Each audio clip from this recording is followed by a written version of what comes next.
I'm Joe Wallace for Gearwire.com. We're at the Sennheiser booth at MusikMesse in Frankfurt, and I'm standing here with Stefan of Sennheiser, and I wanted to ask you a few questions for beginners to microphones. We have here two of your mics, the E906, which is an instrument microphone, and the E914, which is also an instrument mic. But these are two wildly different pieces of gear in terms of construction and purpose, and a newcomer might not understand what the differences are. I mean, they both say instrument mic, but they have different applications and definitely different purposes. What are they?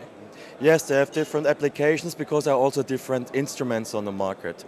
The one on the right, the E914, is a probe-style condenser microphone, normally used for recording of acoustic instruments like acoustic guitars, violins, pianos, grand pianos, and also used for drum sets, overhead microphones, cymbals, hi-hat. This is the more or less most typical application of this microphone. Also at home for home recording or semi-pro to professional recording of instruments. The 914 is the microphone of choice. It's a condenser mic and it behaves totally different to a dynamic one because of the so-called transient response of a microphone capsule. The diaphragm of a condenser mic is much lighter than a diaphragm for a dynamic mic in comparison, because it also carries a voice coil. Therefore, a condenser mic can much faster follow an acoustical signal than a dynamic microphone can. So if you need a very high precision in sound and a very vibrant sounding microphone, a condenser mic is the right decision. The opposite thing are very often dynamic microphones, especially, oh, the cable here, especially the 906, Which again is an instrument microphone, but this is a dynamic supercardioid, and it's a completely different application. It's a completely different application. The main application of this microphone is picking up guitar cabinets. Especially the style of the microphone allows you to very easily make a close miking of your loudspeakers. In most cases, they do not even use a microphone stand, but just hang the microphone from the cable in front of the box.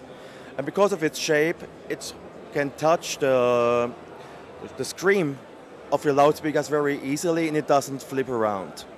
This microphone is very special because it stands in the long tradition of microphones of that shape at Sennheiser. The history once began with the famous MD409. This history got continued with Blackfire 509, Evolution 609. This is the latest development with this microphone.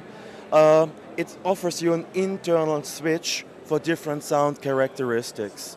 This means it has a switch at around 4 kHz. And in the up position, the filter is deactivated. In the lowest position, you have a -6 dB cut at 4K, and the mid position is -3. As this is especially done for guitars, this heavily influences the sound you're creating with your guitar. If you're, for example, playing a funky style of music, where you need bright highs, where you really want your Stratocaster to cut through, you will deactivate the filter. If you want to make a more bluesy style of music or jazz, where you do not need any treble at all, you simply apply this filter all the way down -6 dB, and the guitar will sound very warm and smooth. And the medium position is what I think the classic rock position. Enough high end to even play very highly distorted sounds with a lot of flanger or chorus effects, but still clean enough, bright enough to cut through, and not muddy, and not too bright to cut your ears. Two different microphones, two wildly different applications. Thank you for sharing these characteristics with us. I'm Joe Wallace for Gearwire.com.